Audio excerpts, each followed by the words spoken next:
नमस्कार, आप देख रहे हैं मनी गुरु। मैं हूं स्वाति रायना और आज के इस खास शो में ऐसे निवेश की स्ट्रैटेजी की बात करेंगे जिसमें आप होने वाले किसी भी खास इवेंट में बाजार के बदलाव का फायदा उठा सकते हैं। टैक्टिकल एलोकेशन से उन फंड सेक्टर या फिर थीम में निवेश का मौका मिल सकता है जहां आने वाले समय में बेहतर रिटर्न की क्षमता हो। तो पोर्टफोलियो में टैक्टिकल एलोकेशन के क्या फायदे हैं, क्या इसका मतलब है, इस पर चर्चा करने वाले हैं खास हमारे साथ दो खास एक्सपर्ट्स हैं, उनका परिचय करा देते हैं। हमारे साथ इस वक्त है ऑप्टिमा मनी के एमडी पंकज मठपाल और कंप्लीट सर्कल वेल्थ के सीईओ क्षितिज महाजन। पंकज जी और क्षितिज, बहुत स्वागत करते हैं आप दोनों का ही हमारे साथ इस खास कार्यक्रम में शामिल होने के लिए।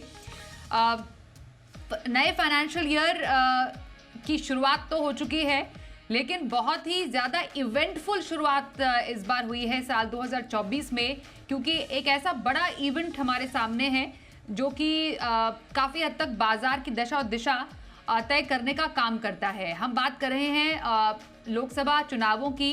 चुनावी साल है, उसके बाद फुल फ्लेजेड बजट भी है। हमें मालूम है कि ब्याज दरों में भी कुछ बदलाव इस बार होंगे सेकेंड हाफ ऑफ ईयर में। फिर यूएस के इलेक्शंस भी हैं, तो डेफिनेटली काफ़ी ज़्यादा इवेंटफुल ये टाइम है। मैं पंकज जी आपसे अगर जानूं, जो बाजार के जो बड़े फैक्टर्स हैं वो कैसे बाजार को इम्पैक्ट करने का काम करते हैं और कैसा रहता है दौर बाजार का, कैसा एक्शन रहता है बाजार में ऐसे बड़े इवेंट्स के पहले और बाद में। स्वाति जी नमस्कार। इस जी नमस्कार।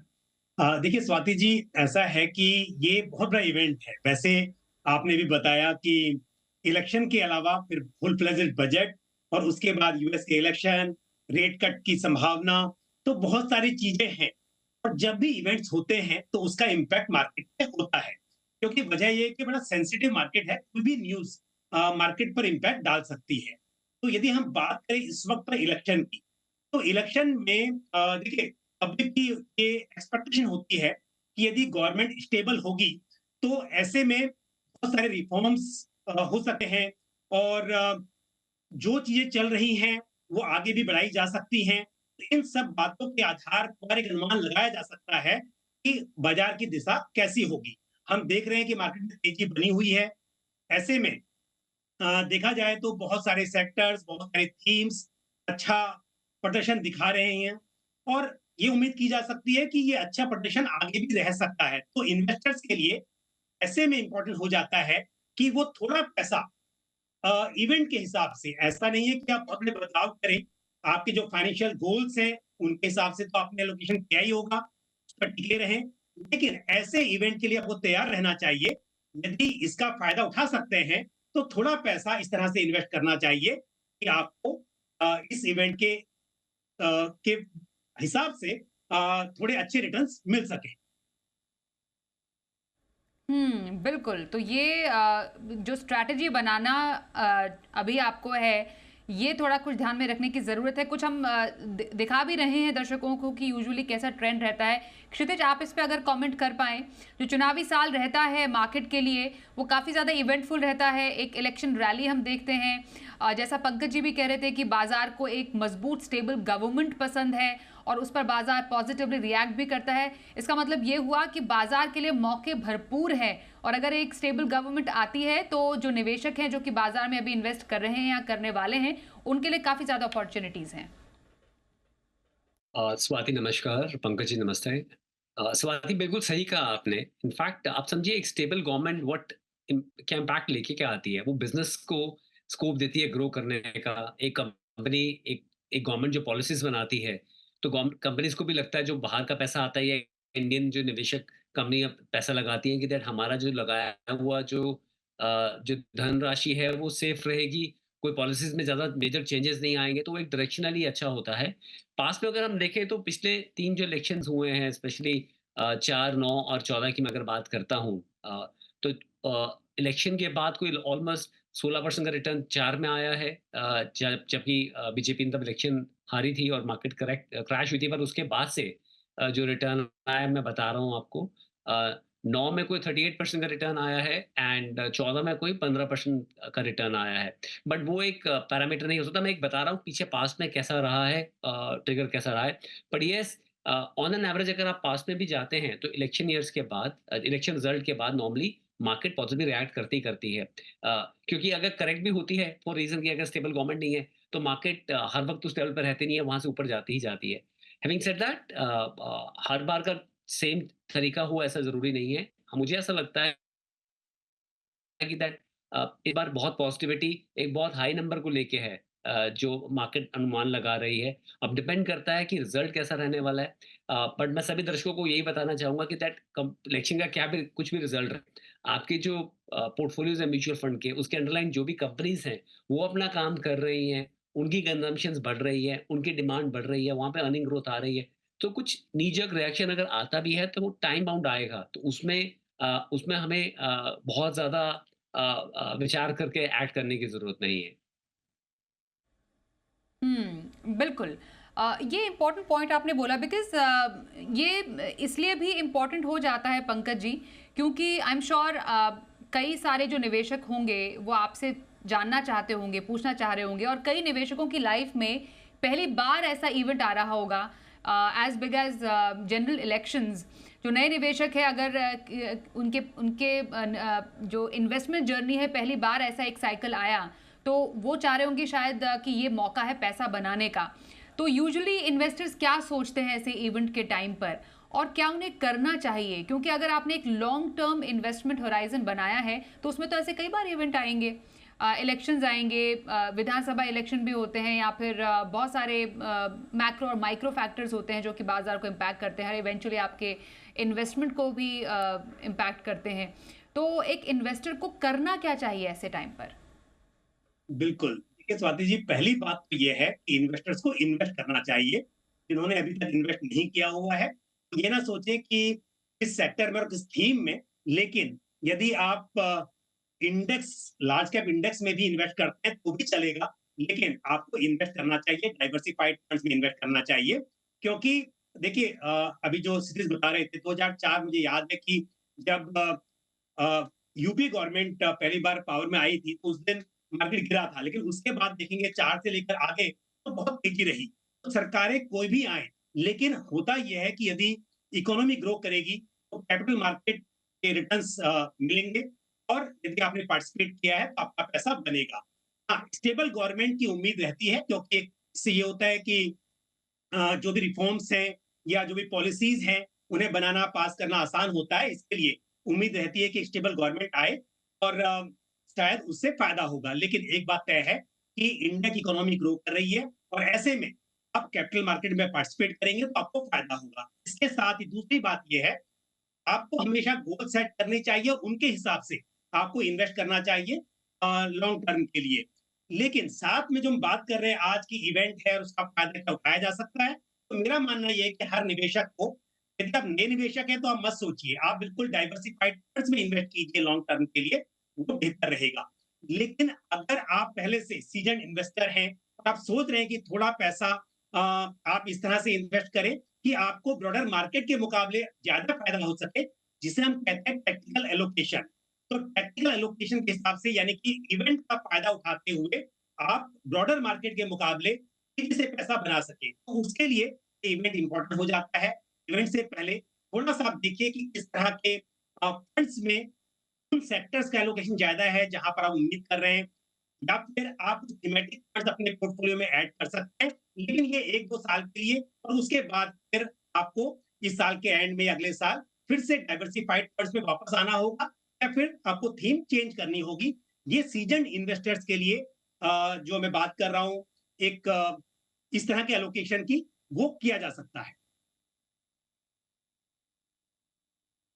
अ, जो लंबी अवधि के निवेशक हैं क्षितिज या फिर जो आगे आने वाले कुछ साल भर का नज़रिया रख रहे हैं, क्या एक जो एक निवेश स्ट्रैटेजी आपकी तरफ से उनके लिए रहेगी? क्या कर सकते हैं जो एसआईपी जो कर रहे हैं, कैसे किस तरीके के फंड्स में उन्हें इस वक़्त जाना चाहिए? स्वाति, मेरा मानना है कि आप अपने सिप में आप एक ट्रिगर का ऑप्शन डाल दीजिए कि एक सिप में ऑप्शन होता है, ट्रिगर सिप का ऑप्शन होता है। तो वो अगर मार्केट आपका करेक्ट होता है, तो आपका सिप का अमाउंट ट्रिगर हो जाता है, इंक्रीज़ हो जाता है उससे। तो आप उसका बेनिफिट ले सकते हैं। अगर कोई कोई रिएक्शन आता है, कोई रिज़ल्ट इस तरह के आते हैं जिससे मार्केट करेक्ट होता है, तो उसका बेनिफिट आपको आपके सिप्स में आपको रिफ्लेक्ट होता है। तो एक तो आप अपनी सिप ट्रिगर ऑप्शन आप जो है वो आप जितने भी सिप्स हैं उसमें आप ट्रिगर कीजिए। फंड्स की जहाँ बात कर रहे हैं मेरे हिसाब से आप मल्टी कैप कैटेगरी के फंड्स लीजिए। देखिए इलेक्शन से जो कुछ सेक्टर्स को बेनिफिट मिलने वाला है, मैं अभी प्री इलेक्शन की बात कर रहा हूँ। जैसे ऑटो सेल्स आपकी है, एफएमसीजी है, सेल्स आपकी है, बैंकिंग एंड फाइनेंशियल सर्विसेज की कंपनियाँ जो हैं, इन सबको बेनिफिट होता ही है अराउंड इलेक्शन। सो आप कुछ ऐसे फंड्स ले सकते हैं जहाँ पे इनमें थोड़ा वेटेज ज़्यादा हो और डाइवर्सिफ़ाई ही बेटर है। मतलब आपको जो बेनिफिट लेना है वो इस तरह से लेना है कि आपका कोई डाउनसाइड जो है वो प्रोटेक्टेड रहे। तो एक डाइवर्सिफाइड पोर्टफोलियोज़ बेटर है, मल्टी कैप, फ्लेक्सी कैप या फोकस फंड के थ्रू आप पोर्टफोलियो में एलोकेशन लीजिए और एक ट्रिगर का ऑप्शन आप ऐड करें अगर आप लॉन्ग टर्म इन्वेस्टर हैं तो। और अगर अगर आपने ये पूछा अगर साल तक का किसी का पैसा अगर है, साल प्लस तक का पैसा है, तो वहाँ पे आप देख सकते हैं बिकॉज़ कोई भी ऐसा इवेंट हो जिसमें मार्केट ज़्यादा रिएक्ट करे तो हो सकता है इट्स बेटर कि आप बैलेंस एडवांटेज फंड कैटेगरी में अपना जो आपको पैसा 1 साल, डेढ़ साल के अंदर चाहिए आप शिफ्ट कर जाएँ उसको। उसको आप प्योर इक्विटी में मत रखिए बिकॉज़ ये एक बड़ा इवेंट होता है और समटाइम जो अनुमान के हिसाब से नतीजे नहीं आते हैं। सो ये किसी का भी गेस है, जब तक कुछ हो नहीं जाए तब तक आप बोल नहीं सकते हैं। सो इट्स बेटर कि दैट आप जो पैसा आपको इमीडिएटली 1 डेढ़ साल के अंदर चाहिए है, उसमें आप बैलेंस एडवांटेज फंड कैटेगरी के फॉर्मेट में आप शिफ्ट कर जाएँ। हुँ, एब्सोल्युटली। जैसे क्षितिज ने कुछ सेक्टर्स का ज़िक्र किया यहाँ पर पंकज जी, डिफेंस है, मैन्युफैक्चरिंग है, इंफ्रा, एनर्जी है, ऑटो सेक्टर है, ये कुछ ऐसे सेक्टर्स हैं जिस पर हर सरकार का फोकस रहता है। काफ़ी रिफॉर्म्स और कुछ इनफैक्ट जो कुछ थीम्स हैं जिसमें renewable energy, consumption, green energy शामिल है, डिजिटल इंडिया शामिल है। ये जो ऐसे रिफॉर्म्स हैं वो हर सरकार इस पर फोकस करना चाहती है, फॉरवर्ड लुकिंग इस पर मेजर्स रहते हैं। आपने क्योंकि टैक्टिकल एलोकेशन की बात की, तो टैक्टिकल एलोकेशन का जो सही तरीका है विद इन दीज सेक्टर्स या थीम्स, उसको कैसे एक निवेशक डिसाइड करे, कैसे समझे कि किस सेक्टर में किस थीम को पहचान के उसमें निवेश किया जा सकता है। और also at the same time जो हम एक सैटेलाइट पोर्टफोलियो की बात करते हैं, एक हमारा को पोर्टफोलियो होता है जिसमें हम लंबी अवधि के अपने लक्ष्यों को रखते हैं, सैटेलाइट पोर्टफोलियो में कैसे इन ऐसे किसी फंड्स को शामिल कर सकते हैं? बिल्कुल। देखिए, हर निवेशक को एक गोल पोर्टफोलियो बनाना चाहिए, पहली बात, जिसमें आप अपने गोल्स के हिसाब से इन्वेस्ट कर रहे हैं। लेकिन थोड़ा पैसा आप साइड में रख रहे हैं, ताकि जब-जब मौके आएँ, तब उस पैसे को आप उस तरह से इन्वेस्ट कर सकें। तो इसे हम सेटेलाइट पोर्टफोलियो बोलेंगे। तो यदि आपके पास मान लीजिए अ, ₹100 हैं और आपने ₹20 रखे हुए हैं कि जब मौका आएगा तब इस पैसे को इन्वेस्ट करेंगे, जहाँ पर आप थोड़ा ज़्यादा रिस्क भी ले सकते हैं, तो उस पैसे की हम बात कर रहे हैं। तो यहाँ पर पहली बात स्वाति, ये भी समझना ज़रूरी है कि यदि हम बात करें सेक्टर्स की, जैसे हमने देखा पीएसयू हो या फिर डिफेंस है या मैन्युफैक्चरिंग है, क्योंकि गवर्नमेंट का फोकस था डिफेंस के ऊपर, या डिसइन्वेस्टमेंट, या फिर हम बात कर रहे हैं पीएसयू की, मैन्युफैक्चरिंग मेक इंडिया की बात हो रही है। तो इन सेक्टर्स ने, इन थीम्स ने अच्छा रिटर्न दिया और आगे भी उम्मीद की जा सकती है कि थीम अच्छा प्रदर्शन करेंगी। लेकिन एक बात समझना बहुत ज़रूरी है कि कई बार जो आपके डाइवर्सिफाइड फंड्स होते हैं, उनके अंदर भी किसी सेक्टर का एलोकेशन ज़्यादा होता है, किसी का कम होता है। तो मान लीजिए आपने किसी फंड में निवेश किया हुआ है, उसमें ऑलरेडी एनर्जी में एलोकेशन ज़्यादा है। आप देखेंगे, उदाहरण के तौर पर मैं बात करूँ, फंड के बहुत सारे फंड्स में एनर्जी का एलोकेशन जो है वो हाईएस्ट है। जबकि दूसरे बहुत सारे फंड्स में आप देखेंगे कि आईटी और फाइनेंशियल सर्विसेज जो है वो टॉप पर हैं। तो आपको ये देखना होगा कि आप किस फंड हाउस के किस स्कीम में इन्वेस्ट कर रहे हैं, वहाँ पर किस तरह का एलोकेशन है। अदरवाइज़ होगा क्या कि ऑलरेडी एक तरफ तो फंड मैनेजर ने उन थीम में, उन सेक्टर्स में एलोकेशन बढ़ाया हुआ है, और साथ ही आप अलग से भी एलोकेशन कर रहे हैं, आप थीमेटिक फंड्स ले रहे हैं, जो रिस्की हो सकता है। तो पहली बात, अपने डाइवर्सिफाइड फंड्स को चेक करें, उनके पोर्टफोलियो को चेक करें, और उसके अलावा यदि आपको लगता है कि manufacturing, defence, PSU, infrastructure, renewable energy, ऐसे सेक्टर्स हैं जिनके ऊपर सरकार काम करेगी, और देश प्रगति करेगा, तो डेफिनिटली इंफ्रा पर तो काम करना ही होगा, एनर्जी पर काम करना ही होगा। तो इन इन इस तरह की थीम्स को अपने पोर्टफोलियो में आप शामिल कर सकते हैं। बिल्कुल। एक ब्रेक का वक्त यहाँ पर हो गया। ब्रेक के बाद कोई सेक्टोरल बेट या थीमैटिक बेट अगर आपको लेनी है, किन बातों का ध्यान में रखने की ज़रूरत है? और इनफैक्ट जो आपका एक म्यूचुअल फंड पोर्टफोलियो होता है, हर एक फंड का भी सेक्टोरल एक्सपोजर होता है। कैसे आप पहचान सकते हैं कि आपको मालूम होना चाहिए कि उस फंड का सेक्टोरल एक्सपोजर कौन से सेक्टर में ज़्यादा है? कैसे आपके पोर्टफोलियो में वो वैल्यू ऐड कर सकता है? इस पर चर्चा रहेगी थोड़ी देर में। बने रहिए हमारे साथ।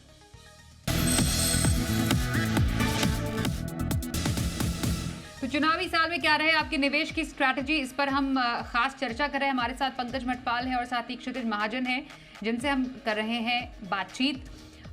मैं क्षितिज आपसे ये जानना चाहती हूँ, जब हम यूजुअली टैक्टिकल बेट लेते हैं किसी पोर्टफोलियो में, क्योंकि एक परसेंटेज ऑफ पोर्टफोलियो में आप रिस्क ले सकते हैं, पर एक लिमिटेड रिस्क लेना सही रहता है, क्योंकि हमने कुछ सेक्टर्स और कुछ थीम्स की बात की है। यूजुअली उसको पहचानने का एक सही तरीका क्या होना चाहिए? कितना निवेश एक सेक्टोरल और थीमैटिक फंड में किसी को करना चाहिए? और कहा यह जाता है कि आप एक मीडियम टर्म का नज़रिया रखें, 5 साल से 7 साल। क्या इतना टाइम सही है एक सेक्टर को देने का? एंट्री और एग्जिट कैसे डिसाइड करें? टैक्टिकल पोर्टफोलियो डिपेंड करता है कोई न्यूज़ बेस पे या फिर कोई अपॉर्चुनिटी बेस पे। सो उसका लॉन्जिविटी 5-7 साल नहीं हो सकता है, उसका लॉन्जिविटी कम होता है। मतलब इन टर्म्स ऑफ आप जब टैक्टिकल पोर्टफोलियो में आते हैं, वो डिपेंड करता है कि जो जिस न्यूज़ बेस पे आए हैं, मान लीजिए आज अब इस न्यूज़ पे आया है कि पीएलआई स्कीम में गवर्नमेंट में इन सेक्टर्स को बेनिफिट मिलने वाला है और आप उसको एडवांस में आप जैसे न्यूज़ के हिसाब से आप एलोकेशन कुछ सेक्टर्स में ले रहे हैं। तो वो बेनिफिट जब तक है तब तक आपको उसका उसका अलग से एक मार्कअप मिलेगा विज़िबिस बाकी कंपनीज़ के। सिमिलरली आज गवर्नमेंट का फ़ोकस किसी चीज़ को लेके आया है या आपको लग रहा है कि कुछ सब्सिडीज़ आएँगी इलेक्शन के दौरान, तो आप उन सेक्टर्स में इन्वेस्ट करना चाहते हैं। या आपको लग रहा है कि बैंक्स के ऊपर कुछ रेट कट का बेनिफिट होने वाला है। मान लीजिए बैंक की अपनी ट्रेज़री बुक होती है, मैं एग्ज़ाम्पल देता हूँ। वो बेनिफिट ये आ रहा है कि कल को रेट कट्स आएँगे तो बैंक की ट्रेज़री बुक में गेन बहुत आएगा, तो बैंक में एक रिटर्न मिलेगा। आज एचडीएफसी बैंक एक टैक्टिकल बेट है। मैं एग्जांपल दे रहा हूँ, कोई रिकमेंडेशन नहीं दे रहा हूँ। जहाँ पे पिछले साढ़े 3-4 साल में कोई खास रिटर्न नहीं बना है, पर बैंक अदरवाइज़ नंबर वाइज़ अच्छा कर रहा है। मर्जर के बाद से उसकी वैल्यू इनफैक्ट कम हो गई है। तो वो एक टैक्टिकल कॉल हो सकता है आपका, जो एक बार स्टोरी प्ले आउट होगी, तो आप उसमें से एलोकेशन कम कर सकते हैं या कुछ जगह एग्ज़िट कर सकते हैं। तो टैक्टिकल एलोकेशन 5-7 साल का नहीं होता है, वो जब तक भी प्ले आउट होती है तब तक का होता है। और मेरा रिक्वेस्ट सभी इन्वेस्टर्स को जो हमारा ये प्रोग्राम देख रहे हैं, ये है कि दैट आप लॉन्ग टर्म के लिए जब इन्वेस्ट करते हैं तो टैक्टिकल एलोकेशन नहीं होता है, और जब आप किसी सेक्टर फंड में इन्वेस्ट करते हैं तो आप प्लीज ये जानिए कि आप पीक ऑफ द उस फंड में तो नहीं आ रहे हैं, क्योंकि अगर रिटर्न ऑलरेडी काफी आ चुका है तो आपको गेज करना पड़ेगा कि आने वाले टाइम में वो रिटर्न आएगा कि नहीं आएगा। नहीं तो कई बार आप wrong side of the cycle पे कैचअप हो जाते हैं और तब आपको लॉन्जिविटी बहुत देनी पड़ती है उस फंड को, बिकॉज वो पीक पे होता है और वहां से रिटर्न निकालना मुश्किल होता है in short time. So 15% on maximum side एक टैक्टिकल या sectoral bet, gauging the right entry point tactical और सेक्टोरल बेट में, और वो लंबा नहीं हो सकता है आपका जो बेट है। एक बार वो प्ले आउट होती है स्टोरी, आपको एग्जिट करना पड़ेगा।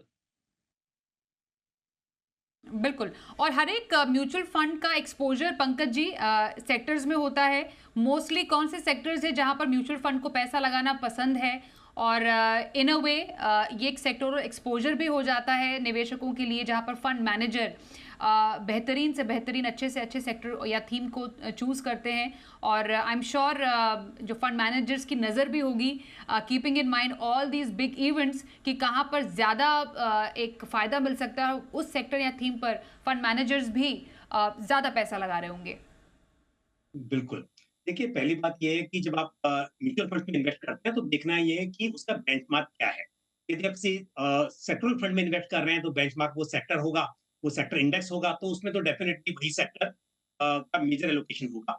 लेकिन यदि आप डाइवर्सिफाइड फंड की बात कर रहे हैं, यदि आपका निफ्टी 50 मान लीजिए बेंचमार्क है, तो निफ्टी 50 में यदि फाइनेंशियल सर्विसेज का एलोकेशन ज़्यादा है, आईटी का एलोकेशन ज़्यादा है, तो आपके फंड में भी इन सेक्टर्स का एलोकेशन आपको ज़्यादा दिखाई देगा। लेकिन इसके अलावा ये देखा जाता है कि कुछ फंड्स जैसे कि मल्टी कैप फंड है या फ्लेक्सी कैप फंड है, आप देख सकते हैं कई बार फंड मैनेजर्स अपने विज़डम के हिसाब से जो एलोकेशन है उसे इंडेक्स से हटकर रखने की कोशिश करते हैं। ज़रूरी नहीं है कि इंडेक्स में यदि फाइनेंशियल सर्विसेज ज़्यादा है तो आपके फंड में भी होगा।